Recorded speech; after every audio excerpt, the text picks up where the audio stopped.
ಎಲ್ರಿಗೂ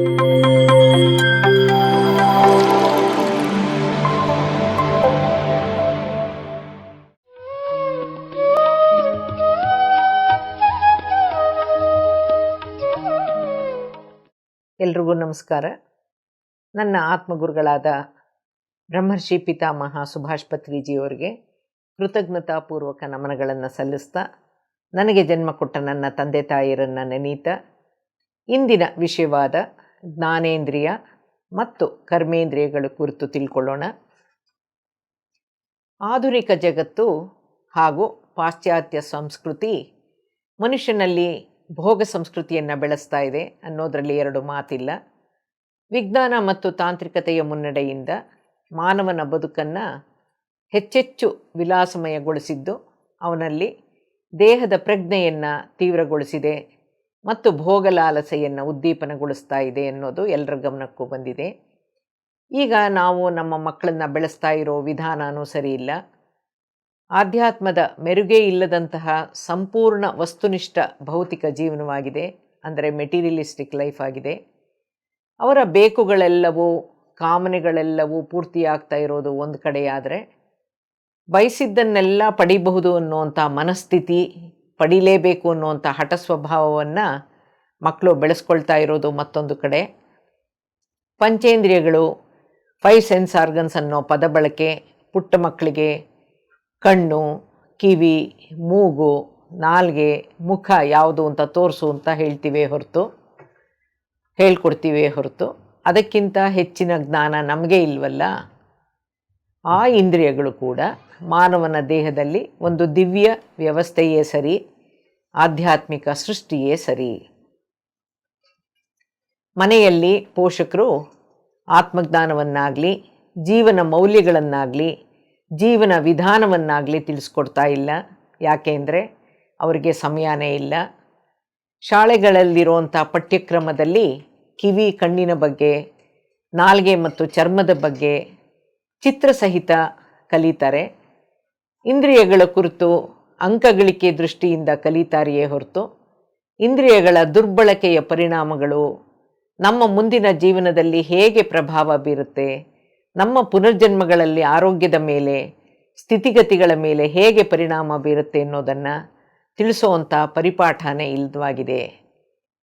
ವ್ಯಕ್ತಿತ್ವ ನಿರ್ಮಾಣಕ್ಕೆ, ಕಲಿಕೆಗೆ ವೇದಿಕೆಯಾಗಿರೋ ಮನೆಯಲ್ಲಿ ಪೋಷಕರು, ಶಾಲೆಯಲ್ಲಿ ಶಿಕ್ಷಕರು ಇಂದ್ರಿಯಗಳ ಪ್ರಾಮುಖ್ಯತೆ ಬಗ್ಗೆ, ಅವುಗಳನ್ನು ರಕ್ಷಿಸಿಕೊಳ್ಳೋ ಬಗ್ಗೆ ಅಥವಾ ನೈತಿಕತೆ ಬಗ್ಗೆ ಪರಿಚಯವಾಗದೇ ಇರೋದರಿಂದ, ಧ್ಯಾನದಲ್ಲಿ ತೊಡಗಿಸದೇ ಇರೋದರಿಂದ ಹದಿಹರಿಯಕ್ಕೆ ಮುನ್ನ ಇಂದ್ರಿಯ ನಿಗ್ರಹ, ಮನೋನಿಗ್ರಹದ ಬಗ್ಗೆ ಅರಿವಿಲ್ಲದಾದಾಗ ಇಂದ್ರಿಯ ಚಾಪಲ್ಯಗಳಿಂದಾಗೋ ತಪ್ಪುಗಳ ಬಗ್ಗೆ, ಕ್ರೈಮ್ಗಳ ಬಗ್ಗೆ ಮಾಹಿತಿ ಹಾಗೂ ಮಾರ್ಗದರ್ಶನ ಇಲ್ಲವಾದಾಗ ಇಂದಿನ ಮಕ್ಕಳು ಮುಂದೆ ಸಮಾಜಘಾತಕರಾಗೋದ್ರಲ್ಲಿ, ಅಪರಾಧಗಳನ್ನು ಎಸಗೋದ್ರಲ್ಲಿ, ಅಧರ್ಮದ ಅನೈತಿಕ ವಿಧ್ವಂಸಕ ಕೃತ್ಯಗಳನ್ನು ಎಸಗೋದ್ರಲ್ಲಿ ಅನುಮಾನನೇ ಇಲ್ಲ.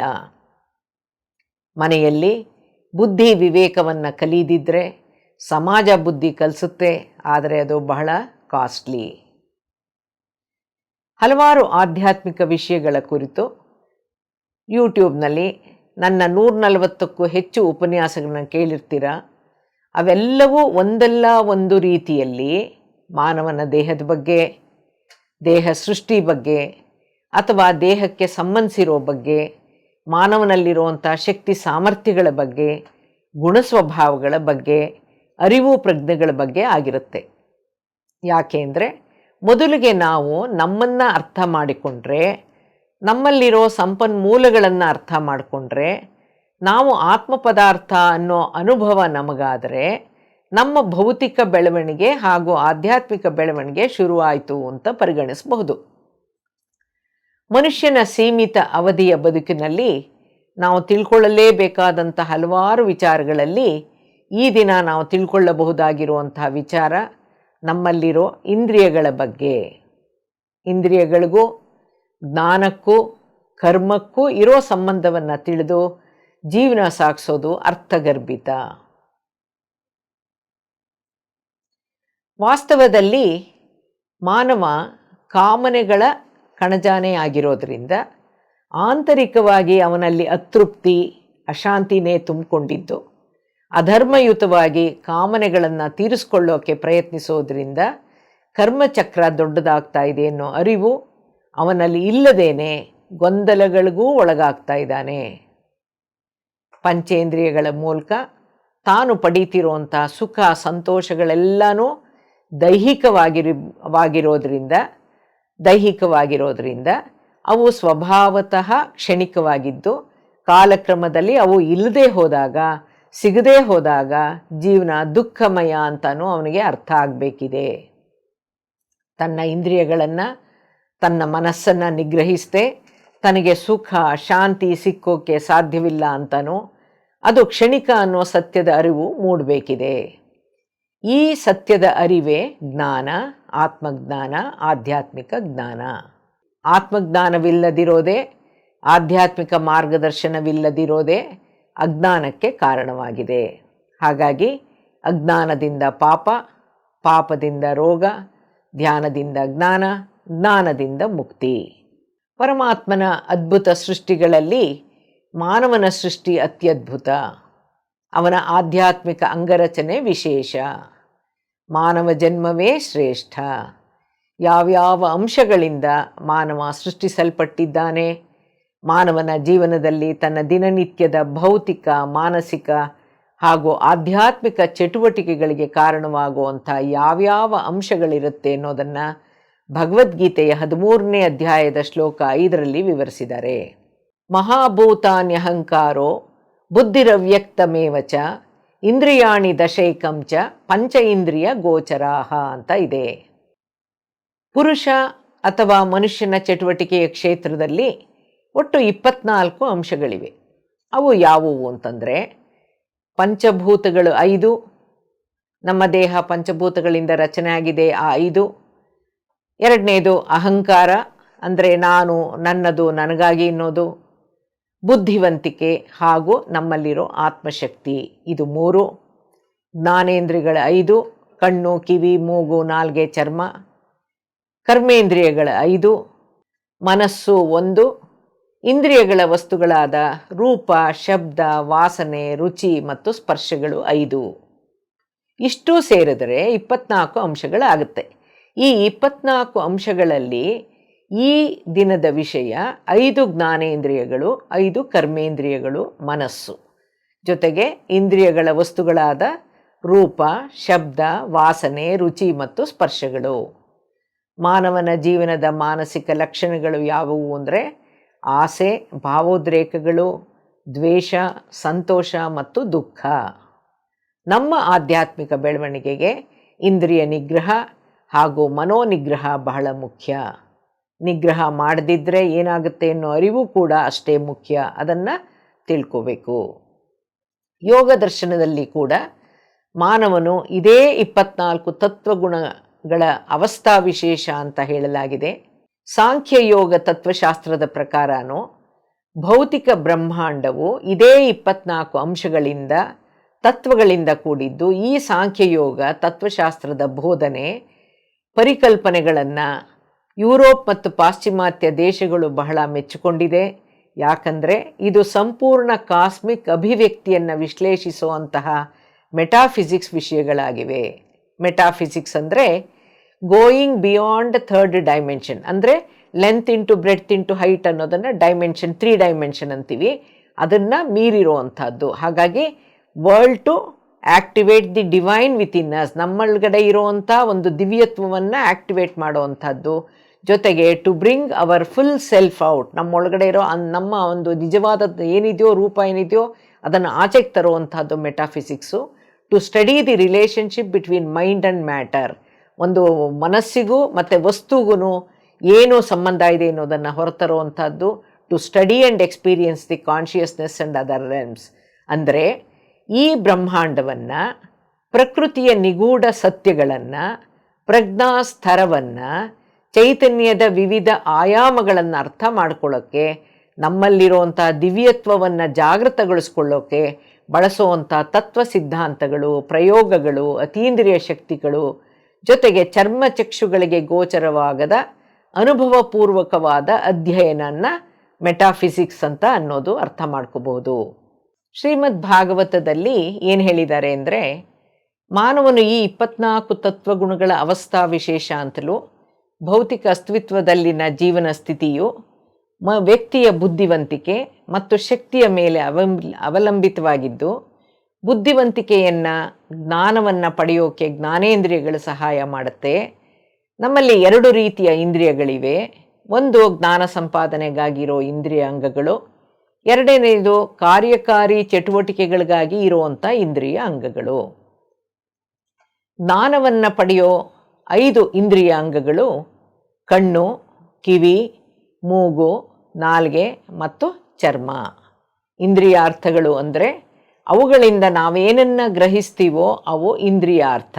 ಅವೇ ದೃಷ್ಟಿ, ರುಚಿ, ವಾಸನೆ, ಶಬ್ದ ಮತ್ತು ಸ್ಪರ್ಶ. ಇವು ನವದ್ವಾರಗಳ ಮೂಲಕ ಕಾರ್ಯನಿರ್ವಹಿಸುತ್ತೆ. ಈ ನವದ್ವಾರಗಳು ಯಾವ್ಯಾವು ಅಂದರೆ 2 ಕಣ್ಣುಗಳು, 2 ಕಿವಿಗಳು, 1 ಬಾಯಿ, 2 ಮೂಗಿನ ಹೊಳ್ಳೆಗಳು, 1 ಜನನಾಂಗ ಮತ್ತು ಇನ್ನೊಂದು ಗುದದ್ವಾರ. ಈ ಜ್ಞಾನೇಂದ್ರಿಯಗಳ ಕರ್ಮೇಂದ್ರಿಯಗಳ ನಿಯಂತ್ರಕ ಮನಸ್ಸು.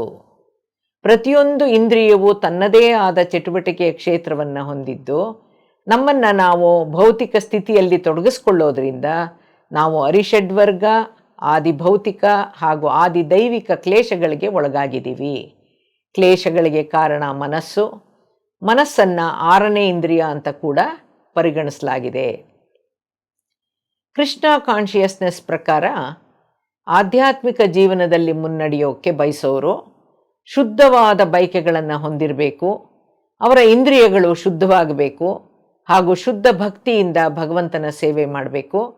ಭೌತಿಕ ಜಗತ್ತಿನಲ್ಲಿ ಪಡೆಯುವಂಥ ಸುಖ ಸಂಪತ್ತುಗಳನ್ನು, ಅವಕಾಶಗಳನ್ನು ಕ್ಷಣಿಕ ಇಂದ್ರಿಯ ತೃಪ್ತಿಗಾಗಿ ಹಾಳು ಮಾಡಿಕೊಳ್ಬಾರ್ದು ಅಂತ ಬೋಧಿಸಲಾಗಿದೆ. ಎಲ್ಲ ತತ್ವ ಸಿದ್ಧಾಂತಗಳೂ ಇಂದ್ರಿಯಗಳ ಬಗ್ಗೆ ಹೇಳಿದಾರಲ್ಲ. ಹಾಗಾದರೆ ಇಂದ್ರಿಯ ಅಂದರೆ ಏನು? ಇಂದ್ರಂ ಆತ್ಮ ತಸ್ಯ ಸಾಧನಂ ಇಂದ್ರಿಯಂ ಅಂತಿದೆ. ಇಂದ್ರ ಅಂದರೆ ಆತ್ಮ, ಇಂದ್ರಿಯ ಅನ್ನೋದು ಆತ್ಮನ ಸಾಧನಗಳು. ಆತ್ಮವು ಅವುಗಳ ಮೂಲಕ ಜ್ಞಾನ ಪಡೆಯಬಹುದಾದಂಥ ವ್ಯವಸ್ಥೆಗಳು. ಆತ್ಮವು ಸತ್ಯವಾದ ಹಾಗೂ ಪರಿಪೂರ್ಣವಾದ ಜ್ಞಾನವನ್ನು ಪಡೆಯಬಹುದಾದ ಮೂಲ ಸಾಧನವೇ ಪಂಚ ಇಂದ್ರಿಯಗಳಾದ ಕಣ್ಣು, ಕಿವಿ, ಮೂಗು, ನಾಲ್ಗೆ ಮತ್ತು ಚರ್ಮ. ಇಂದ್ರಿಯ ಅನ್ನೋ ಪದದಲ್ಲಿ 2 ಪದಗಳು ಸೇರಿವೆ, ಇನ್ ಮತ್ತು ದ್ರವಂತಿ. ಇನ್ ಅಂದರೆ ವಿಷಯ, ದ್ರವಂತಿ ಅಂದರೆ ಹರಿಯುವಿಕೆ. ಇಂದ್ರಿಯ ಅಂದರೆ ಯಾವುದು ವಸ್ತು ವಿಷಯಗಳ ಕಡೆ ಹರಿಯಲ್ಪಡಕ್ಕೆ ಮೂಲವಾಗುತ್ತೋ ಅದು ಇಂದ್ರಿಯ. ಇಂದ್ರಿಯ ಪದದ ಸಮಾನಾರ್ಥಕ ಪದಗಳು ಹೃಷಿಕಂ, ವಿಷಯಿ, ಅಕ್ಷಂ, ಕಾರಣಂ ಮತ್ತು ಗ್ರಹಣಂ ಅಂತ ಇದೆ. ಆತ್ಮವು ಯಾವುದರ ಮೂಲಕ ಜ್ಞಾನವನ್ನು ಅಥವಾ ಅನುಭವವನ್ನು ಪಡೆಯೋಕ್ಕೆ ಸಾಧ್ಯವಾಗುತ್ತೋ ಅವು ಇಂದ್ರಿಯಗಳು. ಆಯಾ ಇಂದ್ರಿಯಗಳ ಮೂಲಕ, ಆಯಾ ಇಂದ್ರಿಯ ವಸ್ತುಗಳ ಇಂದ್ರಿಯಾರ್ಥಗಳ ಮೂಲಕ ಆತ್ಮವು ಜ್ಞಾನಾನುಭವವನ್ನು ಪಡೆಯುತ್ತೋ ಅವು ಜ್ಞಾನೇಂದ್ರಿಯಗಳು ಅಂತ ಆಯುರ್ವೇದ ಸಾರುತ್ತೆ. ಇಂದ್ರಿಯಗಳು ಜೀವಿಗಳಿಗೆ ಹೊರಗಿನ ಪ್ರಪಂಚದ ಬಗ್ಗೆ ಮಾಹಿತಿಯನ್ನು ನೀಡೋ ಅಂಗಗಳು, ಸಾಧನಗಳು, ವ್ಯವಸ್ಥೆಗಳು. ನಾವು ಹೊರ ಪ್ರಪಂಚದೊಂದಿಗೆ ಪ್ರತಿಕ್ರಿಯಿಸಕ್ಕೆ ಬಳಸೋ ಅಂಗಗಳೇ ನಮ್ಮ ಇಂದ್ರಿಯಗಳು. ಗರ್ಭದಲ್ಲಿರೋ ಭ್ರೂಣದ ಬೆಳವಣಿಗೆಯಲ್ಲಿ ಈ ಇಂದ್ರಿಯಗಳ ರಚನೆ 3ನೇ ತಿಂಗಳಿನಲ್ಲಿ ಸಂಭವಿಸುತ್ತೆ ಅಂತ ವೈದ್ಯಕೀಯ ವಿಜ್ಞಾನ ತಿಳಿಸಿದೆ. ಇಂದ್ರಿಯಗಳು ಬಾಹ್ಯ ಪ್ರಪಂಚದ ಸಂದೇಶಗಳನ್ನು ಭೌತಿಕ ದೇಹದಲ್ಲಿನ ಆಂತರಿಕ ಜಗತ್ತಿಗೆ ತಿಳಿಸುತ್ತೆ. ಇಂದ್ರಿಯಗಳು ನಮ್ಮ ಸುತ್ತಲಿನ ಪ್ರಪಂಚವನ್ನು ಗ್ರಹಿಸಕ್ಕೆ ಸಹಾಯ ಮಾಡುವಂಥ ವಿಶೇಷ ಅಂಗಗಳಾಗಿದ್ದು ಅವು ನಮ್ಮ ಜೀವನದ ಅವಿಭಾಜ್ಯ ಅಂಗವಾಗಿದೆ. ಇಂದ್ರಿಯಗಳನ್ನು 3 ವಿಭಾಗಗಳಾಗಿ ವಿಂಗಡಿಸಲಾಗಿದೆ. ಒಂದು ಜ್ಞಾನೇಂದ್ರಿಯಗಳು, 2ನೇದು ಕರ್ಮೇಂದ್ರಿಯಗಳು, 3ನೇದು ಉಭಯೇಂದ್ರಿಯಗಳು ಅಂತ 3 ರೀತಿಯಲ್ಲಿ ವಿಂಗಡಣೆ ಮಾಡಿದೆ. ಈಗ ಜ್ಞಾನೇಂದ್ರಿಯಗಳ ಬಗ್ಗೆ ನೋಡೋದಾದರೆ 5 ಜ್ಞಾನೇಂದ್ರಿಯಗಳು. ಮೊದಲನೇದು ಚಕ್ಷು ಇಂದ್ರಿಯ, ಅದನ್ನು ದೃಶ್ಯೇಂದ್ರಿಯ ಅಂತ ಕರೀತಾರೆ. ಅಂಗ ಆಗಿರೋದು ಕಣ್ಣುಗಳು, ಇಂದ್ರಿಯ ವಸ್ತು ರೂಪ ಗ್ರಹಿಕೆ. ಅದೇ ಥರ ಶ್ರೋತ್ರ ಇಂದ್ರಿಯ ಅಂದರೆ ಶ್ರವಣೇಂದ್ರಿಯ, ಕಿವಿಗಳು ಅಂಗಗಳು, ಇಂದ್ರಿಯ ಅರ್ಥ ಶಬ್ದ ಗ್ರಹಿಕೆ ಅದು. 3ನೇದು ಘ್ರಾಣ ಇಂದ್ರಿಯ, ಅದನ್ನು ಘ್ರಾಣೇಂದ್ರಿಯ ಅಂತಾರೆ. ಅದರ ಅಂಗ ಮೂಗು, ಗಂಧ ಗ್ರಹಿಕೆ, ವಾಸನೆ ಪರಿಮಳಗಳನ್ನು ಗ್ರಹಿಸೋದು. 4ನೇದು ರಸನಾ ಇಂದ್ರಿಯ, ಅದನ್ನು ಜಿಹ್ವೇಂದ್ರಿಯ ಅಂತಾರೆ. ನಾಲಿಗೆ ರಂಗ, ರಸ ರುಚಿಗ್ರಹಿಕೆ. 5ನೇದು ತ್ವಕ್ಕಿಂದ್ರಿಯ, ಅದನ್ನೇ ಸ್ಪರ್ಶ ಇಂದ್ರಿಯ ಅಂತಾರೆ. ಅಂಗ ಚರ್ಮ, ಸ್ಪರ್ಶಗ್ರಹಿಕೆ. ಇಂದ್ರಿಯಾರ್ಥ ಅಂದರೆ ಇಂದ್ರಿಯ ವಸ್ತು ಅಂದ್ರೂ ಆಯಾ ಇಂದ್ರಿಯಗಳು ಏನನ್ನ ಗ್ರಹಿಸುತ್ತವೆ ಅಂತ ಅರ್ಥ. ಕರ್ಮೇಂದ್ರಿಯಗಳು ಕೂಡ 5 ನಮ್ಮ ಕಣ್ಣು, ಕಿವಿ, ಮೂಗು, ನಾಲ್ಗೆ ಮತ್ತು ಚರ್ಮ ಅನ್ನೋದು ಜ್ಞಾನೇಂದ್ರಿಯಗಳು ಅಂತ ನಮಗೆ ಗೊತ್ತಾಯ್ತಲ್ಲ. ಈಗ ಇಂದ್ರಿಯಗಳಲ್ಲಿ ಕರ್ಮೇಂದ್ರಿಯಗಳು ಅಂತಾನೂ ಇದೆಯಾ ಅನ್ನೋ ಪ್ರಶ್ನೆ ನಿಮ್ಮಲ್ಲಿ ಮೂಡಿರಬಹುದು. ಕರ್ಮ ಅಂದರೆ ಕೆಲಸ, ಕಾರ್ಯ, ಕ್ರಿಯೆ, ಚಲನೆ. ಯಾವ ಯಾವ ಅಂಗಗಳು ಇಂದ್ರಿಯಗಳು ಕ್ರಿಯೆಗಳಲ್ಲಿ ಚಲನೆಯಲ್ಲಿ ತೊಡಗಿರುತ್ತೋ, ಚಲನಾ ಕಾರ್ಯದಲ್ಲಿ ತೊಡಗಿರುತ್ತೋ ಅವು ಕರ್ಮೇಂದ್ರಿಯಗಳು. ಈ ಅಂಗಗಳ ರಚನೆ ಸೂಕ್ತ ಕೆಲಸಗಳನ್ನು ಮಾಡೋಕ್ಕೆ, ಮುಖ್ಯ ಜೀವನ ಸಂಬಂಧಿತ ಕ್ರಿಯೆಗಳಲ್ಲಿ ತೊಡಗಕ್ಕೆ, ನಿಗದಿತ ಕಾರ್ಯಗಳನ್ನು ನಿರ್ವಹಿಸಕ್ಕೆ ರೂಪುಗೊಂಡಿರುತ್ತೆ. ಚರಕ ಸೂತ್ರದನ್ವಯ, ಸಾಂಖ್ಯಕಾರಿಕ ಸೂತ್ರದನ್ವಯ ಕರ್ಮೇಂದ್ರಿಯಗಳು ಕೂಡ 5. ಅಲ್ಲಿ ಹೇಳಿರೋದು ಅದನ್ನೇ. ಅವೇ ಯಾವುದು? ಅದನ್ನು ಸಂಸ್ಕೃತದಲ್ಲಿ ವಾಕ್, ಪಾಣಿ, ಪಾದ, ಪಾಯು ಹಾಗೂ ಉಪಸ್ಥ ಅಂತ ಹೇಳಿದೆ. ಇದೇನೋ ಹೊಸ ಹೊಸ ಪದಗಳನ್ನು ಹೇಳ್ತಾ ಇದ್ದಾರಲ್ಲ ಮೇಡಮು ಅಂತ ಅನಿಸ್ತಾ ಇರ್ಬೋದು ನಿಮಗೆ. ನೀವು ಯಾವತ್ತೂ ಕೇಳದೇ ಇಲ್ಲ ಅಂತ ಅನಿಸುತ್ತೆ. ಈ ಕರ್ಮೇಂದ್ರಿಯಗಳನ್ನು ನಾವು ಈಗಾಗಲೇ ಬಳಸ್ತಾ ಇದ್ದೀವಿ. ಆದರೆ ಅದರ ಮಹತ್ವವನ್ನು ಅರ್ಥ ಮಾಡಿಕೊಳ್ದೇನೆ ನಮಗೆ ನಮ್ಮ ಬಗ್ಗೆ, ನಮ್ಮಲ್ಲಿರೋ ಇಂದ್ರಿಯಗಳ ಬಗ್ಗೆ ಹೆಚ್ಚಿನ ಜ್ಞಾನ ಇಲ್ಲದೆ ಇರೋದ್ರಿಂದನೇ ನಮ್ಮಲ್ಲಿ ಅಜ್ಞಾನ. ನಮ್ಮಲ್ಲಿ ಎಂಥ ಅಜ್ಞಾನ ಇದೆ ಅಂದರೆ ನಮ್ಮ ಬಗ್ಗೆ, ನಮ್ಮ ದೇಹ ರಚನೆ ಬಗ್ಗೆ, ನಮ್ಮ ಶಕ್ತಿ ಸಾಮರ್ಥ್ಯದ ಬಗ್ಗೆ, ನಮ್ಮ ಜ್ಞಾನೇಂದ್ರಿಯ ಕರ್ಮೇಂದ್ರಿಯಗಳ ಬಗ್ಗೆ ನಮಗೆ ಅರಿವಿಲ್ಲ. ಪುನರ್ಜನ್ಮ ಸಿದ್ಧಾಂತ ಗೊತ್ತಿಲ್ಲ, ಕರ್ಮ ಸಿದ್ಧಾಂತನೂ ಗೊತ್ತಿಲ್ಲ. ನಾವು ಜ್ಞಾನವನ್ನು ಪಡ್ಕೊಳ್ಳೋದು ಹೇಗೆ ಅಂತಲೂ ಗೊತ್ತಿಲ್ಲ. ಜ್ಞಾನ ಹೇಗೆ ಪ್ರಾಪ್ತಿಯಾಗುತ್ತೆ ಅನ್ನೋ ಬಗ್ಗೆನೂ ನಮಗೆ ಅರಿವಿಲ್ಲ. ಹಾಗಾದರೆ ಮಾನವನ ದೇಹದಲ್ಲಿರೋ ಕರ್ಮೇಂದ್ರಿಯಗಳು ಯಾವುದು? ವಾಕಿಂದ್ರಿಯ, ಮಾತನಾಡೋಕ್ಕೆ ಬಳಸೋವಂಥ ವಾಚನ ಅಂಗ, ವೋಕಲ್ ಕಾರ್ಡ್ ಮತ್ತು ನಾಲಿಗೆ. 2ನೇ ಕರ್ಮೇಂದ್ರಿಯ ಪಾಣಿ ಇಂದ್ರಿಯ. ಪಾಣಿ ಅಂತಂದರೆ ಕೈಗಳು, ಪಡೆಯೋಕ್ಕೆ, ಹಿಡಿಯೋಕ್ಕೆ, ಕೊಡೋಕ್ಕೆ ಬಳಸುವಂಥ ಅಂಗ ಕೈಗಳು. 3ನೇದು ಪಾದ ಇಂದ್ರಿಯ ಅಂದರೆ ಕಾಲುಗಳು. ಅದ್ಯಾತಕ್ಕಿದೆ? ನಡೆಯೋಕ್ಕೆ, ಚಲಿಸಕ್ಕೆ ಬಳಸುವಂಥ ವಿಹಾರಣ ಅಂಗ ಕಾಲುಗಳು. 4ನೇದು ಪಾಯು ಇಂದ್ರಿಯ, ಮಲವಿಸರ್ಜನೆ, ಉತ್ಸರ್ಗಾಂಗ, ಗುದದ್ವಾರ. 5ನೇದು ಉಪಸ್ಥ ಇಂದ್ರಿಯ, ಮೂತ್ರ ವಿಸರ್ಗ, ಲೈಂಗಿಕ ಸುಖದ ಕ್ರಿಯೆಯ ಅಂಗ, ಜೆನೈಟಲ್ ಆರ್ಗನ್ಸ್. ಅದನ್ನು ಜನನಾಂಗಗಳಾದ ಶಿಶ್ನ ಮತ್ತು ಯೋನಿ, ಇದು ಉಪಸ್ಥ. ಜ್ಞಾನೇಂದ್ರಿಯಗಳು ಹೊರಪ್ರಪಂಚದಿಂದ ಮಾಹಿತಿಗಳನ್ನು, ಜ್ಞಾನವನ್ನು ಸಂಗ್ರಹಿಸೋಕೆ ಸಹಾಯ ಮಾಡಿದರೆ, ಕರ್ಮೇಂದ್ರಿಯಗಳು ನಮ್ಮ ಕಾರ್ಯಗಳನ್ನು, ನಮ್ಮ ಪ್ರತಿಕ್ರಿಯೆಗಳನ್ನು ಹೊರಹಾಕಕ್ಕೆ, ಪ್ರತಿಕ್ರಿಯಿಸಕ್ಕೆ ಸಹಾಯ ಮಾಡುತ್ತವೆ. ಹಾಗಾಗಿ ಈ 2 ಇಂದ್ರಿಯಗಳು ದಿನನಿತ್ಯದಲ್ಲಿ ಬಳಕೆಯಲ್ಲಿ ಇರುತ್ತೆ.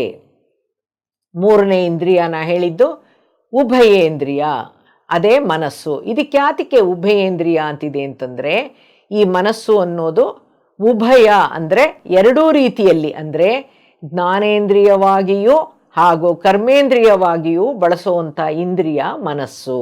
ಆದ್ದರಿಂದಾನೇ ಮನಸ್ಸು ಅನ್ನೋದನ್ನು 6ನೇ ಇಂದ್ರಿಯ ಅಂತಲೂ ಪರಿಗಣಿಸಿದ್ದಾರೆ. Mind is the 6th sense ಅಂತ ಮಾತಾಡ್ತಾರೆ.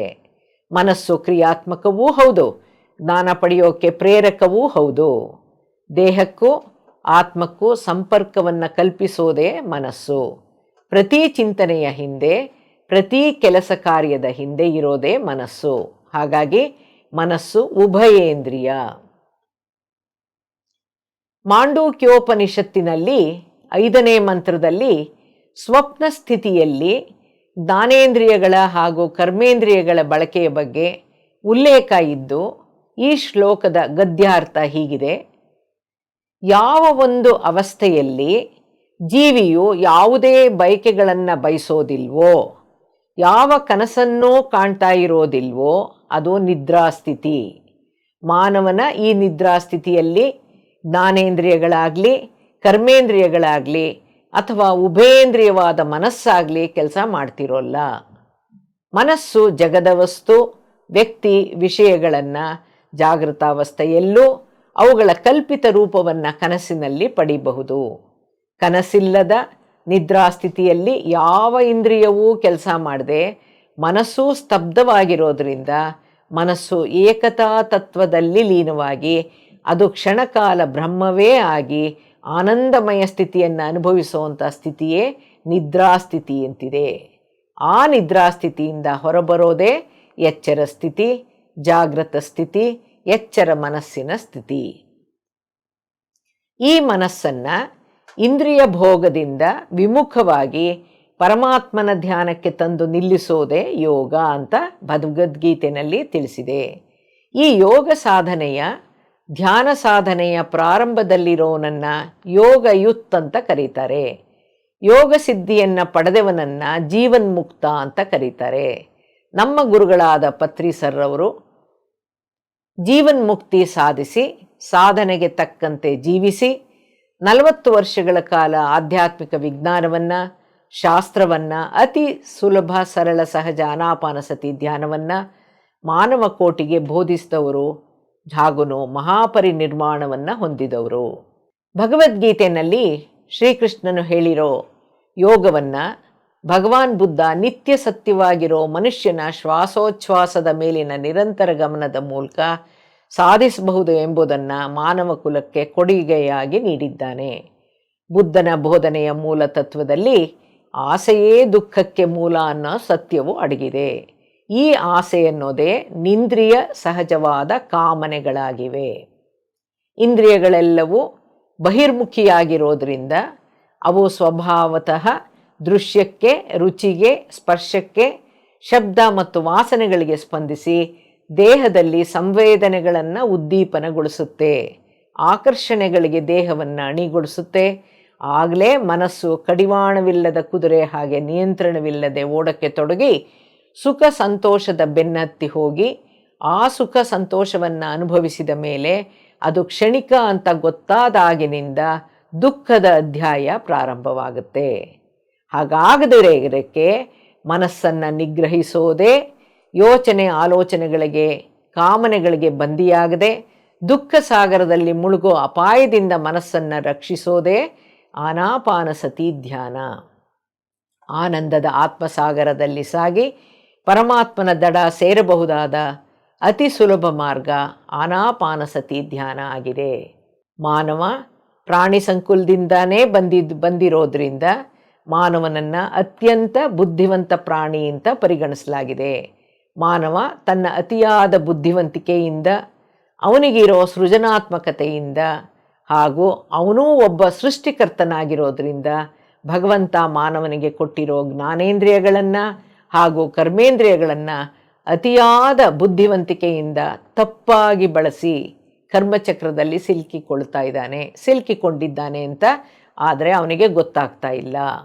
ತಾನು ಆತ್ಮ ಪದಾರ್ಥ ಅಂತ ಗೊತ್ತಿಲ್ಲದೆ ಇರೋದೇನೇ ಅಜ್ಞಾನ. ಈ ಕುರಿತು ಸ್ವಲ್ಪ ವಿಚಾರ ಮಾಡೋದು ಒಳ್ಳೆಯದು. ಯಾಕೆಂದರೆ ಇಂದಿನಿಂದನಾದರೂ ನಮ್ಮ ದಿನನಿತ್ಯ ಜೀವನದಲ್ಲಿ ಸ್ವಲ್ಪ ಎಚ್ಚರ ವಹಿಸಿ ಪ್ರಜ್ಞಾಪೂರ್ವಕವಾಗಿ ಇಂದ್ರಿಯಗಳನ್ನು ಬಳಕೆ ಮಾಡಿಕೊಳ್ಳೋ ಮೂಲಕ ಅರಿವಿನ ಅರ್ಥಗರ್ಭಿತ ಜೀವನವನ್ನು ಜೀವಿಸಬಹುದು ಅನ್ನೋದು ನನ್ನ ಪರಿಕಲ್ಪನೆಯ ಉದ್ದೇಶ. ನಮ್ಮ ದೇಹ ಪಂಚಭೂತ ತತ್ವಗಳಿಂದ ರಚಿಸಲಾಗಿದೆ ಅಂತಾರಲ್ಲ, ಇಂದ್ರಿಯಗಳಲ್ಲಿ ಪಂಚಮಹಾಭೂತ ತತ್ವಗಳ ಪಾತ್ರ ಏನು? ಪ್ರತಿಯೊಂದು ಜ್ಞಾನೇಂದ್ರಿಯವೂ ಕೂಡ ಪಂಚಮಹಾಭೂತಗಳಿಂದ ರಚಿಸಲ್ಪಟ್ಟಿದ್ದು ಆಯಾ ಪಂಚಭೂತ ಆಯಾ ಇಂದ್ರಿಯಗಳಲ್ಲಿ ಪ್ರಧಾನವಾಗಿರುತ್ತೆ.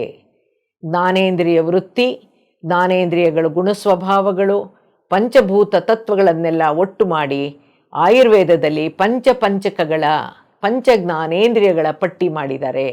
ಯಾವ ಇಂದ್ರಿಯಗಳು ಯಾವ ಪಂಚಮಹಾಭೂತ ತತ್ವ, ಅವುಗಳ ಗುಣಸ್ವಭಾವ ಏನು, ಇಂದ್ರಿಯಗಳನ್ನು ಸೂಚಿಸೋ ಅಂಗಗಳು ಯಾವುವು, ಅವುಗಳ ಇಂದ್ರಿಯಾರ್ಥ ಯಾವುದು ಅನ್ನೋದನ್ನು ಒಂದು ಪಂಚಪಂಚಕಗಳ ಲಿಸ್ಟಲ್ಲಿ ತಿಳಿಸಿದ್ದಾರೆ.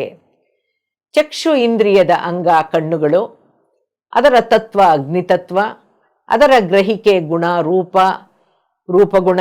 ಆಂಗ್ಲ ಭಾಷೆಯಲ್ಲಿ ಕಣ್ಣುಗಳನ್ನು ಸೆನ್ಸ್ ಆಫ್ ಸೈಟ್ ಅಂತ ಕರೀತಾರೆ. ಎರಡನೆಯದು ಶ್ರೋತ್ರ ಇಂದ್ರಿಯ ಕಿವಿಗಳು, ತತ್ವ ಆಕಾಶ ತತ್ವ, ಗುಣ ಶಬ್ದಗುಣ, ಸೆನ್ಸ್ ಆಫ್ ಹಿಯರಿಂಗ್. ಘ್ರಾಣ ಇಂದ್ರಿಯ ಮೂಗು, ಪೃಥ್ವಿ ತತ್ವ, ಗಂಧಗುಣ, ಸೆನ್ಸ್ ಆಫ್ ಸ್ಮೆಲ್. ನಾಲ್ಕನೇದು ರಚನಾ ಇಂದ್ರಿಯ ನಾಲಿಗೆ, ಜಲತತ್ವ, ರಸಗುಣ, ಸೆನ್ಸ್ ಆಫ್ ಟೇಸ್ಟ್.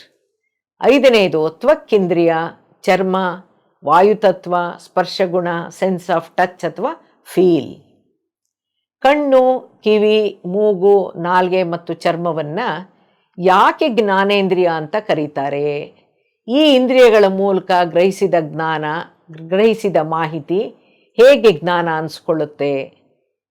ಇಂದ್ರಿಯವು ತನ್ನ ಇಂದ್ರಿಯಾರ್ಥದ ಜೊತೆಗೂಡಿ ಸಂಗ್ರಹಿಸಿದ ಮಾಹಿತಿಯನ್ನು ಮನಸ್ಸು ಸ್ವೀಕರಿಸುತ್ತೆ, ಬುದ್ಧಿ ಪರಿಶೀಲಿಸುತ್ತೆ.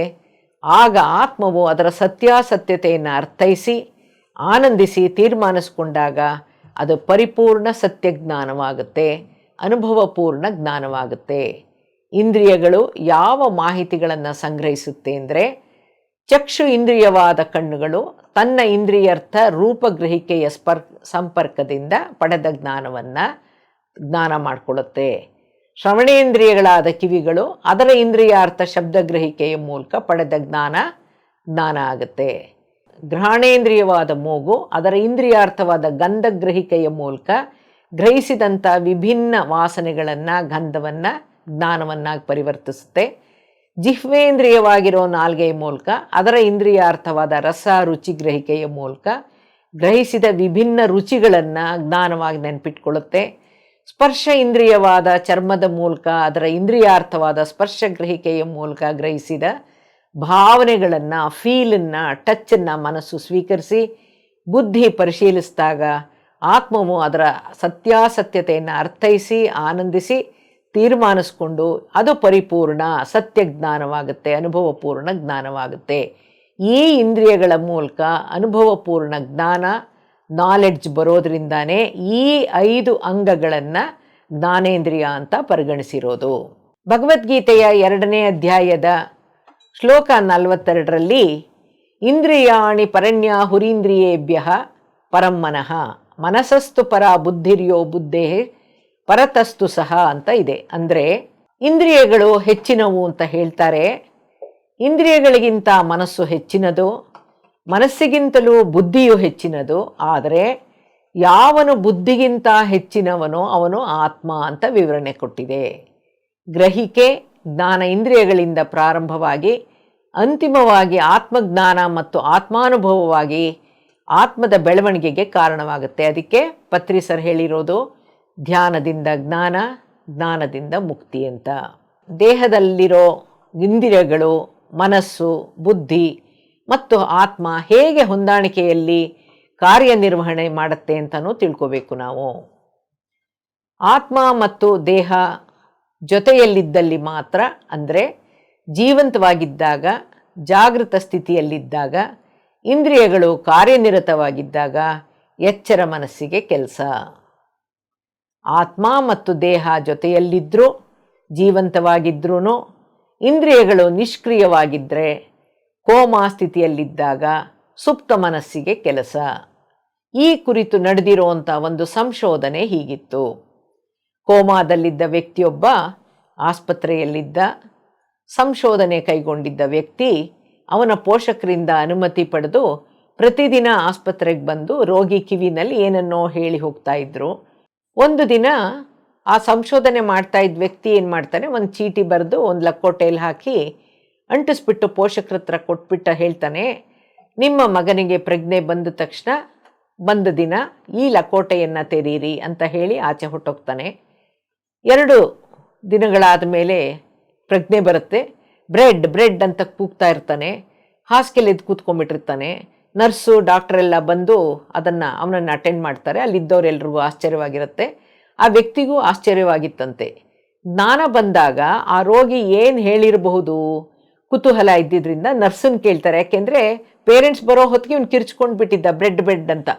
ಹಾಗಾಗಿ ಬಂದು ನರ್ಸನ್ನು ಕೇಳಿದಾಗ ಹೇಳ್ತಾರೆ, ಬ್ರೆಡ್ ಅಂತ ಹೇಳಿರೋದು ಗೊತ್ತಾಗುತ್ತೆ. ಆ ಲಕೋಟೆ ಅಂದರೆ ಕವರನ್ನು ತೆಗಿಯೋಕ್ಕೆ ಪೋಷಕರಿಗೆ ಹೇಳ್ತಾನೆ. ಅದರಲ್ಲಿದ್ದ ಚೀಟಿಯಲ್ಲಿ ಬ್ರೆಡ್ ಅಂತ ಬರೆದಿರುತ್ತೆ. ಆಗ ಸಂಶೋಧಕ ಹೇಳ್ತಾನೆ, ನಾನು ಪ್ರತಿದಿನ ಅವನ ಕಿವಿಯಲ್ಲಿ ಅವನ ಸುಪ್ತ ಮನಸ್ಸಿಗೆ ಒಂದು ಸಂದೇಶವನ್ನು ರವಾನಿಸ್ತಾ ಇದ್ದೆ. ಅವ್ರು ಹೇಳ್ತಾರೆ, ನೀವು ಚೀಟಿಲಿ ಬರೆದಿರೋದೇ ಹೆಂಗೆ ಕವರ್ನಲ್ಲಿ ಬರೆದಿಟ್ಟಿದೆಯಲ್ಲ ಅದನ್ನೇ ಅವ್ನು ಹೆಂಗೆ ಹೇಳಿದ್ದಾನೆ ಅಂತ ಕೇಳ್ತಾರೆ. ಆವಾಗ ಹೇಳ್ತಾರೆ, ನಾನು ಪ್ರತಿದಿನ ಅವ್ನಿಗೆ ಏನಂತ ಇನ್ಸ್ಟ್ರಕ್ಷನ್ ಕೊಡ್ತಾ ಇದ್ದೆ ಅಂದರೆ, soon you are waking up, the moment you are back to consciousness you are asking for bread ಅಂತ ಅದರಲ್ಲಿ ಬರೆದಿರುತ್ತೆ. ಅದನ್ನು ಪ್ರತಿದಿನ ಬೆಳಗ್ಗೆ ಸಾಯಂಕಾಲ ಬಂದು ಅವ್ನ ಕಿವಿನಲ್ಲಿ ಹೇಳಿ ಹೋಗ್ತಾ ಇರ್ತಾನೆ. ಇದರಿಂದ ತಿಳಿದ ವಿಚಾರ ಏನಂದರೆ, ಇಂದ್ರಿಯಗಳು ನಿಷ್ಕ್ರಿಯವಾಗಿದ್ದು ಕೋಮಾ ಸ್ಥಿತಿಯಲ್ಲಿದ್ದಾಗ ಎಚ್ಚರ ಮನಸ್ಸು ಕೆಲಸ ಮಾಡದೇ ಇದ್ರೂ ಸುಪ್ತ ಮನಸ್ಸು ಜಾಗೃತವಾಗಿರುತ್ತೆ ಅಂತ. ಇಂದ್ರಿಯಗಳ ಮೂಲಕವೇ ಮನಸ್ಸು ಮತ್ತು ಬುದ್ಧಿಯ ಮೂಲಕವೇ ಜ್ಞಾನ ಪ್ರಾಪ್ತಿ ಮತ್ತು ಅನುಭವ ಪ್ರಾಪ್ತಿಯ ಮೂಲಕ ಆತ್ಮ ವಿಕಸನ. ಇದನ್ನು ತಿಳ್ಕೊಬೇಕು ನಾವು. ವಿಚಾರ ಮಾಡೋದು ಮನಸ್ಸಿನ ಕೆಲಸ, ನಿರ್ಣಯ ತಗೊಳ್ಳೋದು ಬುದ್ಧಿಯ ಕೆಲಸ. ಇವೆರಡನ್ನೂ ಹಿಡಿತದಲ್ಲಿಟ್ಕೊಳ್ಳೋದು ಮನುಷ್ಯನ ಕೆಲಸ ಅನ್ನೋದನ್ನು ನಾವು ಅರ್ಥ ಮಾಡ್ಕೋಬೇಕು. ಈ ಜ್ಞಾನೇಂದ್ರಿಯಗಳ ಮೂಲಕನೂ ಪಾಪಕರ್ಮಗಳು ಉಂಟಾಗುತ್ತಾ ಅನ್ನೋ ಪ್ರಶ್ನೆ. ಯೋಗ ತತ್ವಶಾಸ್ತ್ರದ ಪ್ರಕಾರ ಅಧರ್ಮದ ದಾರಿಯಲ್ಲಿ ಅನೈತಿಕ ಕಾರ್ಯಗಳಲ್ಲಿ ಜ್ಞಾನೇಂದ್ರಿಯಗಳನ್ನು ದುರುದ್ದೇಶದಿಂದ ತಪ್ಪಾಗಿ ಬಳಸಿದಾಗ ಪಾಪಕರ್ಮಗಳು ಉಂಟಾಗೋ ಸಾಧ್ಯತೆಗಳು ಹೆಚ್ಚು. ಈಗ ಒಂದೊಂದೇ ಜ್ಞಾನೇಂದ್ರಿಯಗಳ ಬಗ್ಗೆ ತಿಳ್ಕೊಳ್ತಾ ಹೋಗೋಣ. ದೃಶ್ಯೇಂದ್ರಿಯಗಳಾದ ಕಣ್ಣುಗಳು. ಈ ಕಣ್ಣುಗಳು ಎರಡಾದರೂ ಕೂಡ ನೋಟ ಒಂದಾಗಿ ನೋಡುತ್ತವೆ, ತಿಳಿಯುತ್ತವೆ. ವ್ಯಕ್ತಿಯ ಕಣ್ಣುಗಳು ಅವನ ಗುಣವನ್ನು, ಆತನ ನೈತಿಕತೆಯನ್ನು ಸೂಚಿಸುತ್ತೆ. ವ್ಯಕ್ತಿಯ ಕಣ್ಣುಗಳು ಸೃಷ್ಟಿಯ ಪ್ರಕೃತಿಯ ರೂಪವನ್ನು ಗ್ರಹಿಸೋದು ಆ ಇಂದ್ರಿಯದ ಸಹಜ ಗುಣ. ಸ್ವಾಧ್ಯಾಯಕ್ಕೆ, ಓದಕ್ಕೆ, ಬರೆಯೋಕ್ಕೆ ಸಹಾಯ ಮಾಡುತ್ತವೆ, ನಿಜ. ಈಗ ತಪ್ಪು ಎಲ್ಲಾಗುತ್ತೆ, ಆದರೆ ಅದೇ ಕಣ್ಣುಗಳು ಹದಿಹರಿಯದಲ್ಲಿ ಅಪ್ರಾಪ್ತ ವಯಸ್ಸಿನಲ್ಲಿ ಆಕರ್ಷಣೆಗೊಳಪಟ್ಟು ಆತುರದಲ್ಲಿ ತಪ್ಪುಗಳನ್ನು ಮಾಡುವಂತೆ ಮಾಡುತ್ತೆ. ಇಂದ್ರಿಯ ಚಾಪಲ್ಯದಿಂದ ಕಾಮಾಸಕ್ತಿಯಿಂದ ಪರಸ್ತ್ರೀಯರನ್ನು ಅದೇ ಕಣ್ಣುಗಳಿಂದ ದಿಟ್ಟಿಸಿ ಅವರ ರೂಪಕ್ಕೆ ಮಾರು ಹೋಗಿ ಕೆಟ್ಟ ರೀತಿಯಲ್ಲಿ ನೋಡ್ತಾ ಅಧರ್ಮ, ಅನೈತಿಕತೆಗೆ, ತಪ್ಪುಗಳಿಗೆ, ಪಾಪಕೃತ್ಯಗಳಿಗೆ ಅವಕಾಶವಾಗುತ್ತೆ. ಅರಿಷಡ್ವರ್ಗಗಳು ಉದ್ರೇಕಗೊಳ್ಳೋಕ್ಕೆ ಕಾರಣವಾಗುತ್ತೆ. ದ್ವೇಷ, ರೋಷ, ಕ್ರೋಧ, ಸೇಡೋ ಕಣ್ಣುಗಳಲ್ಲಿ ವ್ಯಕ್ತವಾಗುತ್ತೆ. ಅವನ ನೋಟ, ಅವನ ಅಂಗಚೇಷ್ಟೆಗಳು ಅವನ ಎಂಥ ವ್ಯಕ್ತಿ ಅನ್ನೋದನ್ನು ವಿವರಿಸುತ್ತೆ. ಅದೇ ಕಣ್ಣುಗಳ ಮೂಲಕ ಅಶ್ಲೀಲ ಚಿತ್ರಗಳನ್ನು, ವಿಡಿಯೋಗಳನ್ನು ನೋಡೋ ಚಟ, ಅಂತಹ ಚಟವಿರುವಂತಹ ಜೊತೆನೇ ಸ್ನೇಹ ಮಾಡಬೇಕು ಅನಿಸುತ್ತೆ, ಸಾಂಗತ್ಯ ಮಾಡೋಕ್ಕೂ ಪ್ರಚೋದಿಸುತ್ತೆ. ಮೊಬೈಲ್ನಲ್ಲಿ ಲೈಂಗಿಕ ವಿಡಿಯೋಗಳನ್ನು ವೀಕ್ಷಿಸೋಕ್ಕೆ ಪ್ರಾರಂಭಿಸಿದಾಗ ಕದ್ದು ಮುಚ್ಚಿಯಾದರೂ ನೋಡೋ ಚಪಲಕ್ಕೆ ಬಿದ್ದಾಗ ಅವನಲ್ಲಿ ಕಾಮುಕತೆ ಮೂಡುತ್ತೆ ವಿನಃ ಯಾವ ನೈತಿಕತೆಯೂ ಇರೋಲ್ಲ, ಯಾವ ಆಧ್ಯಾತ್ಮಿಕತೆಯೂ ಇರೋಲ್ಲ. ಅಂತಹ ವ್ಯಕ್ತಿಯಲ್ಲಿ ಧರ್ಮ ಮತ್ತು ವಿವೇಕ ಝೀರೋ. ಬೇರೆಯವರ ವೈಯಕ್ತಿಕ ಜೀವನದ ಲೈಂಗಿಕ ದೃಶ್ಯಗಳನ್ನು ಗೂಢಚರ್ಯದಿಂದ ಕದ್ದು ನೋಡೋದಾಗಲಿ, ರೆಕಾರ್ಡ್ ಮಾಡಿ ಬ್ಲ್ಯಾಕ್ ಮೇಲ್ ಮಾಡಿ ದಂಧೆನ ವೃತ್ತಿಗೆ ಬಳಸೋದಾದರೆ, ಆಗ ಹಣ ಮಾಡಿಕೊಂಡಾಗ, ಅವುಗಳನ್ನು ಅನೈತಿಕವಾಗಿ ಬಳಸ್ಕೊಂಡಾಗ, ಸೃಷ್ಟಿಯನ್ನು ಕೆಟ್ಟ ದೃಷ್ಟಿಯಲ್ಲಿ ಬಳಸಿದಾಗ ಅವು ನಕಾರಾತ್ಮಕ ಕರ್ಮಗಳಾಗಿ ರೂಪುಗೊಂಡು ಮುಂದಿನ ಜನ್ಮಗಳಲ್ಲಿ ಕೌಟುಂಬಿಕ ಜೀವನದಲ್ಲಿ ಹಲವು ರೀತಿಯ ಕಷ್ಟಗಳನ್ನು, ಅಸಾಮರ್ಥ್ಯಗಳಿಗೆ ಗುರಿಯಾಗಿ ಅನುಭವಿಸಬೇಕಾಗಿ ಬರುತ್ತೆ ಅಂತ ಎಡ್ಗರ್ ಕೇಸಿ ತಿಳಿಸಿದ್ದಾನೆ. ಇನ್ನು ಕಿವಿಗಳಿಂದ ನಾವು ಬಳಕೆಯಿಂದ ಎಲ್ಲಿ ತಪ್ಪು ಮಾಡ್ಬೋದು, ಎಲ್ಲಿ ತಪ್ಪಾಗಬಹುದು ಅಂದರೆ, ಕಿವಿಗಳ ವಸ್ತು ರೂಪ ಶಬ್ದಗ್ರಹಿಕೆ. ಶ್ರವಣೇಂದ್ರಿಯದ ಕಿವಿಗಳ ಕೆಲಸ ಶಬ್ದಗ್ರಹಿಕೆ. ಎರಡೂ ಕಿವಿಗಳು ಏಕ ಶಬ್ದವಾಗಿ ಗ್ರಹಿಸುತ್ತೆ. ಒಂದೊಂದು ಕಿವಿ ಒಂದೊಂದು ಶಬ್ದವನ್ನು ಗ್ರಹಿಸೋಲ್ಲ. ಜ್ಞಾನ ಪ್ರಾಪ್ತಿಗಾಗಿ ಭಗವಂತ ಎರಡು ಕಣ್ಣುಗಳನ್ನು ಮತ್ತು ಎರಡು ಕಿವಿಗಳನ್ನು ಕೊಟ್ಟಿದ್ದಾನೆ. ವಿದ್ಯಾರ್ಥಿ ಜೀವನದಲ್ಲಿ, ಶಾಲಾ ಕಾಲೇಜುಗಳಲ್ಲಿ ಕಣ್ಣಿಂದ ಗ್ರಹಿಸ್ತಾ, ಕಿವಿಯಿಂದ ಕೇಳಿಸ್ಕೊಳ್ತಾ, ಮನಸ್ಸಿನ ಮೂಲಕ ಅರ್ಥೈಸಿಕೊಳ್ಳುತ್ತಾ ಕಲಿಯೋದು ಮನಸ್ಸು ಒಂದು ಕ್ಷಣ ಆಚೆ ಈಚೆ ಆದಲ್ಲಿ ಅಷ್ಟು ಸಮಯ ನಮ್ಮ ಕಿವಿಗಳು ತನ್ನ ಕಾರ್ಯವನ್ನು ನಿರ್ವಹಿಸ್ತೇನೆ, ಏನನ್ನೂ ಕೇಳಿಸ್ಕೊಂಡಿರೋಲ್ಲ. ಅದೇ ತರಹ ಕಣ್ಣುಗಳು ಟೀಚರನ್ನು ನೋಡ್ತಾ, ಬೋರ್ಡನ್ನು ನೋಡ್ತಾ ಇದ್ರೂ ಅವನ ಮನಸ್ಸು ಹಿಂದಿನ ಬೆಂಚ್ನಲ್ಲಿ ಆಗ್ತಿರೋ ಸಂಭಾಷಣೆ ಕಡೆ ಆಕರ್ಷಿತವಾದಾಗ ಕಿವಿಗಳು ಆ ಸಂಭಾಷಣೆಯ ಕಡೆ ಗಮನ ಹರಿಸಿದರೆ ಅಷ್ಟು ಸಮಯ ದೃಶ್ಯೇಂದ್ರಿಯ ಅಂದರೆ ಕಣ್ಣುಗಳು ಹಾಗೂ ಕಿವಿಗಳು ಯಾವ ಜ್ಞಾನವನ್ನು ಗ್ರಹಿಸಿರೋಲ್ಲ. ಅಂದರೆ ಮನಸ್ಸು ಯಾವ ಇಂದ್ರಿಯದ ಮೇಲಿರುತ್ತೋ ಆ ಇಂದ್ರಿಯ ಕೆಲಸ ಮಾಡುತ್ತೆ, ಆ ಜ್ಞಾನ ಪ್ರಾಪ್ತಿಯಾಗುತ್ತೆ. ಹಾಗಾಗಿ ಮನಸ್ಸು ಮತ್ತು ಇಂದ್ರಿಯಗಳು ಜೊತೆಯಲ್ಲಿ ಕೆಲಸ ಮಾಡುತ್ತೆ. ನಾವು ಅದೇ ಶ್ರವಣೇಂದ್ರಿಯವನ್ನು ದುರುದ್ದೇಶದಿಂದ ಬಳಕೆ ಮಾಡಿದ್ರೆ, ಹರಟೆಗಳನ್ನು, ಗಾಳಿ ಸುದ್ದಿಯನ್ನು ಕದ್ದು ಕೇಳಿದ ಸುದ್ದಿಗಳನ್ನು ಮೂರನೆಯವರಿಗೆ ತಲುಪಿಸಿ ಜಗಳ ತಂದಿಡಕ್ಕೆ ಕಿವಿಗಳನ್ನು ಬಳಸಿದಾಗ, ವಿಷಯಗಳನ್ನು ಅಲ್ಲಿಂದ ಇಲ್ಲಿಗೆ ಇಲ್ಲಿಂದ ಅಲ್ಲಿಗೆ ರವಾನಿಸಿ ಸಂಬಂಧಗಳನ್ನು ಕೆಡಿಸೋಕೆ, ವಿಧ್ವಂಸಕ ಕೃತ್ಯಗಳನ್ನು ಎಸಗೋಕೆ, ಬೇಡದ ಮಾಹಿತಿಗಳನ್ನು ಸಂಗ್ರಹಿಸೋಕೆ, ಕಾನ್ಸ್ಪಿರೆಸಿಗೆ ಬಳಸಿದರೆ ಅವು ನಕಾರಾತ್ಮಕ ಕರ್ಮಗಳಾಗುತ್ತವೆ. ಜೊತೆಗೆ ಅತಿಯಾದ ಶಬ್ದ ಸಹಿತ ರಾಕ್ ಸಂಗೀತಗಳನ್ನು ಕೇಳೋದು, ಸದಾ ಅತಿಯಾದ ಶಬ್ದದೊಂದಿಗೆ ಇರೋದು, ಸದಾ ಬ್ಲೂಟೂತ್ ಬಳಸೋದು ಶ್ರವಣೇಂದ್ರಿಯಕ್ಕೆ ಹಾನಿಕರ. ಮುಂದೆ ಅವರ ಕಿವಿಡಿಗೆ ಅವರೇ ಕಾರಣವಾಗಬೇಕಾಗತ್ತೆ. ಅವುಗಳ ದುರ್ಬಳಕೆಯ ದುಷ್ಪರಿಣಾಮಗಳನ್ನು ನಾವು ನಮ್ಮ ಮುಂದಿನ ಜನ್ಮಗಳಲ್ಲಿ ಅನುಭವಿಸಿಯೇ ತೀರಬೇಕು. ನಮ್ಮ ಕರ್ಮದ ಪಾಪದ ಲೆಕ್ಕವನ್ನು ಚುಕ್ತಾ ಮಾಡೋವರೆಗೂ ಪುನರ್ಜನ್ಮ ಚಕ್ರದಲ್ಲಿರಬೇಕಾಗತ್ತೆ. ಇದಕ್ಕೊಂದು ಉದಾಹರಣೆ, ಒಬ್ಬ ಊರಿನ ಮುಖಂಡ, ಅಲ್ಲಿ ಬರ ಬಂದಿರುತ್ತೆ, ಜನ ಎಲ್ಲ ಬಂದು ಆ ಊರಿನ ಮುಖಂಡನ ಮನೆ ಮುಂದೆ ಸೇರಿರ್ತಾರೆ. ಜನರ ಅವಹಾಲಗಳನ್ನು, ಮನವಿಯನ್ನು, ಅವರ ಹೋರಾಟವನ್ನು, ಆ ಗದ್ದಲವನ್ನು ಕೇಳಕ್ಕೆ ಸಿದ್ಧ ಇಲ್ಲದೇನೆ, ಜನರ ಸದ್ದುಗದ್ದಲ ಕೇಳಬಾರ್ದು ಅಂತ ಕಿವಿಗೆ ಹತ್ತಿ ಇಟ್ಕೊಂಡು ಕೋಣೆ ಬಾಗಿಲನ್ನು ಹಾಕಿದ್ದಕ್ಕೆ ಅವನು ಮುಂದಿನ ಜನ್ಮದಲ್ಲಿ ಅವನಿಗೆ ಹುಟ್ಟು ಕಿವಿಡು. ಇದು ಎಡ್ಗರ್ ಕೇಸಿ ಬರೆದಿರೋ ಮೆನಿ ಮ್ಯಾನ್ಷನ್ಸ್ ಅನ್ನೋ ಒಂದು ಗ್ರಂಥದಲ್ಲಿದೆ. ಮೂರನೇದು ಘ್ರಾಣೇಂದ್ರಿಯ, ಮೂಗು. ಇದರದ್ದು ಗಂಧಗ್ರಹಿಕೆ. ಹಾನಿಕಾರಕ ವಾಸನೆ ಗಂಧಗಳಿಗೆ ಮಾರು ಹೋಗಿ ಚಟಗಳಲ್ಲಿ ಬೀಳೋದು ಅಥವಾ ಬೇರೆಯವರನ್ನು ಬೀಳಿಸೋದು, ಹಣಕ್ಕಾಗಿ ರಾಸಾಯನಿಕಗಳನ್ನು ಬಳಸಿ ಸೆಂಟ್ ತಯಾರಿಕೆ ಮಾಡೋದು, ಊದುಕಡ್ಡಿ ತಯಾರಿಸಿ ಜನಕ್ಕೆ ಅಲರ್ಜಿ ಉಂಟು ಮಾಡ್ತಿದ್ದಂಥ ಮಹಿಳೆಗೆ ಅವಳ ಮುಂದಿನ ಜನ್ಮದಲ್ಲಿ ತೀವ್ರತರದ ಅಸ್ತಮಾ ಆಗಿ ಉಸಿರಾಟಕ್ಕೆ ಕಷ್ಟಪಡುವ ಥರ ಆಗಿತ್ತು. ಬೇರೆಯವರ ಇಂದ್ರಿಯಗಳಿಗೆ ಹಾನಿ ಉಂಟು ಮಾಡಿದ್ದಕ್ಕೆ ಅವರ ಇಂದ್ರಿಯಕ್ಕೆ ಮುಂದೆ ಧಕ್ಕೆ ಉಂಟಾಯಿತು ಅಂತ ಎಡ್ಗರ್ ಕೇಸಿ ತಿಳಿಸಿದ್ದಾನೆ. 4ನೇ ಇಂದ್ರಿಯ ಜಿಹ್ವೇಂದ್ರಿಯ, ಬಾಯಿ, ನಾಲ್ಗೆ, ರುಚಿಗ್ರಹಿಕೆ. ಈ ಜಿಹ್ವೇಂದ್ರಿಯವಾಗಿರೋ ನಾಲ್ಗೆ ಮೂಲಕ ಧ್ವನಿಪೆಟ್ಟಿಗೆಯ ಮೂಲಕ ಮಾತನಾಡೋದು. ಅದರ ಇಂದ್ರಿಯಾರ್ಥವಾದ ರಸ ರುಚಿ ಗ್ರಹಿಕೆಯ ಮೂಲಕ ನಾವು ಭೋಜನವನ್ನು ಮಾಡೋದು. ಬಾಯಿಯಲ್ಲಿ ನಾಲಿಗೆಯ ಮೂಲಕ ಆ ರುಚಿ ಗ್ರಹಿಕೆ ಎಷ್ಟು ಹೊತ್ತು ನಡೆಯುತ್ತೆ? ಕೇವಲ 30 ಸೆಕೆಂಡ್ ಇರ್ಬೋದು, ಅಥವಾ ಇಡೀ ಭೋಜನದ ಸಮಯ 15 ನಿಮಿಷಗಳು ಇರ್ಬೋದು. ಈ ಭೋಜನದ ಸಮಯದ ನಂತರ ನಾವು ತಿಂದ ಆಹಾರ ಎಲ್ಲ ಎಲ್ಲಿ ಹೋಗುತ್ತೆ? ಯಾವುದೇ ಪಾರ್ಟಿಷನ್ ಇಲ್ಲದೆ ಇರುವಂಥ ಒಂದೇ ಒಂದು ಚೀಲಕ್ಕೆ, ಉದರಕ್ಕೆ ಹೋಗುತ್ತೆ, ಅಥವಾ ಅದನ್ನ ಫುಡ್ ಬಿನ್ ಅಂತ ಹೇಳ್ಬೋದು, ಅದಕ್ಕೆ ಸೇರ್ಪಡೆಯಾಗುತ್ತೆ. ಆದರೆ ನಾವು ರುಚಿಯನ್ನು ಗ್ರಹಿಸಿ ಆನಂದಿಸಿದ ಅನುಭವಪೂರಿತ ಕ್ಷಣಗಳು ನಮ್ಮ ಆನಂದಮಯ ಕೋಶಕ್ಕೆ ಸೇರ್ಪಡೆಯಾಗುತ್ತೆ. ಆತ್ಮಾನಂದದ, ತೃಪ್ತಿಯ, ಸಂತೃಪ್ತಿಯ ಕ್ಷಣ ನಾವು ಹಸಿದು ಊಟ ಮಾಡೋ ಕ್ಷಣಗಳು, ಎಂಜಾಯ್ ಮಾಡ್ತಾ ಊಟ ಮಾಡೋ ಕ್ಷಣಗಳು. ಅದಕ್ಕೆ ಅನ್ನ ಪರಬ್ರಹ್ಮ ಅನ್ನೋದು. ಅನ್ನದ ಸಾರ, ಆಹಾರದ ಸಾರ ಅನ್ನಮಯ ಕೋಶಕ್ಕೆ ಬಳಕೆಯಾಗುತ್ತೆ. ಯಾವುದೇ ಆಹಾರ ತಿನ್ನೋದಾಗಲಿ ಅಥವಾ ಪಾನೀಯದ ಕುಡಿತವಾಗಲಿ ಯಾವುದೇ ಆದರೂ ಅಭ್ಯಾಸದಿಂದ ಹವ್ಯಾಸವಾಗುತ್ತೆ. ಹವ್ಯಾಸ ಚಟಕ್ಕೆ ಕಾರಣವಾಗುತ್ತೆ, ದುಶ್ಚಟ ಚಪಲಕ್ಕೆ ತಿರುಗುತ್ತೆ. ಅದೇ ದುಶ್ಚಟ ಚಪಲ ಸಂಸ್ಕಾರ ಚಾಳಿಯಾಗಿ ಮುಂದಿನ ಜನ್ಮಕ್ಕೆ ವಾಸನೆಯಾಗಿ ಆತ್ಮದೊಂದಿಗೆ ಸ್ಥಿರವಾಗಿ ನಿಂತು ಬಿಡುತ್ತೆ. ಅದಕ್ಕೆ ಹೇಳೋದು ಕಲಿತ ಬುದ್ಧಿ ಎಲ್ಲಿ ಹೋಗುತ್ತೆ ಅಂತ. ನೀವೇ ನಿರ್ಧರಿಸಿ ಸ್ವ ಇಚ್ಛೆಯಿಂದ, ಪಾಪ ಪ್ರಜ್ಞೆಯಿಂದ, ಪ್ರಜ್ಞಾಪೂರ್ವಕವಾಗಿ ಪ್ರಯತ್ನದಿಂದ ದುಶ್ಚಟಗಳನ್ನು ಬಿಟ್ಟರೆ ಮಾತ್ರ ಆ ವಾಸನೆಗಳಿಂದ ಹೊರಬರೋಕ್ಕೆ ಸಾಧ್ಯ.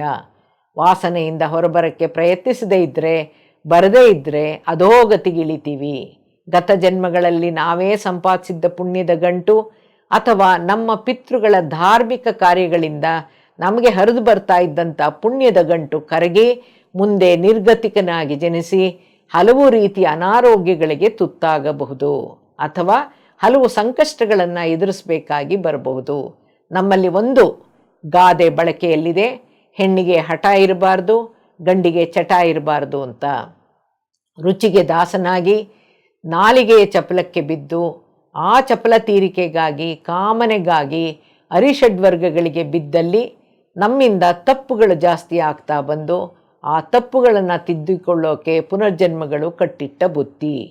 ಇದೇ ಭೂಮಿ ಮೇಲೆ ಈ ಕರ್ಮಚಕ್ರದಲ್ಲಿ ಸಿಲುಕಿದ್ದ ಆಗಿನ ಸಹ ಮಾನವರ ಜೊತೆಗೆ, ಅದೇ ಸ್ನೇಹಿತರ ಜೊತೆಗೆ ಜನ್ಮ ತಗೊಳ್ಬೇಕಾಗತ್ತೆ, ಪರಿವರ್ತನೆ ತಂದುಕೊಳ್ಳಬೇಕಾಗತ್ತೆ, ಮತ್ತೊಂದು ಜನ್ಮದ ಮೂಲಕ ಅವಕಾಶ ಸಿಕ್ಕಿರುತ್ತೆ. ಕುಡಿತ, ಮಾದಕ ದ್ರವ್ಯಗಳು, ತಂಬಾಕು ಸೇವನೆ ಒಳ್ಳೆಯದಲ್ಲ. ಮತ್ತು ಬರುವಂತಹ ಡ್ರಗ್ಸ್ನ ಸೇವಿಸೋದು, ಹಾನಿಕಾರಕ ವಸ್ತುಗಳನ್ನು ಸೇವಿಸೋದು ಒಳ್ಳೆಯದಲ್ಲ ಅಂತ ಕೇಳಿದ್ರು, ನೋಡಿದ್ರು, ತಿಳಿದಿದ್ರು ಸೇವಿಸೋದು ತಪ್ಪು, ಮಹಾಪಾಪ.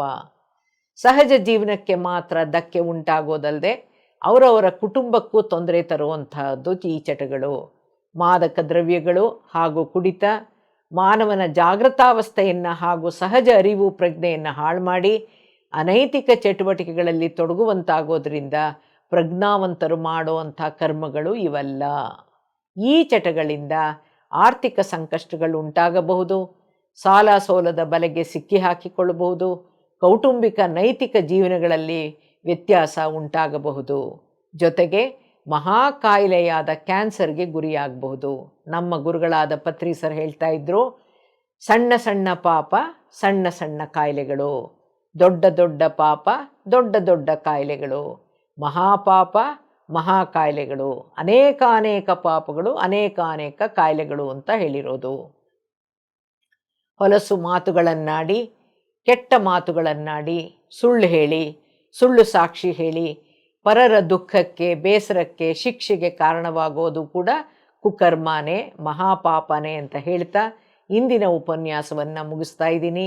ಮುಂದಿನ ಸಂಚಿಕೆಯಲ್ಲಿ 5ನೇ ಇಂದ್ರಿಯ ವಸ್ತುವಾದ ಸ್ಪರ್ಶದಿಂದ ಯಾವ್ಯಾವ ರೀತಿಗಳು ಕುಕರ್ಮಗಳಾಗ್ಬೋದು ಅಂತ ನೋಡೋಣ.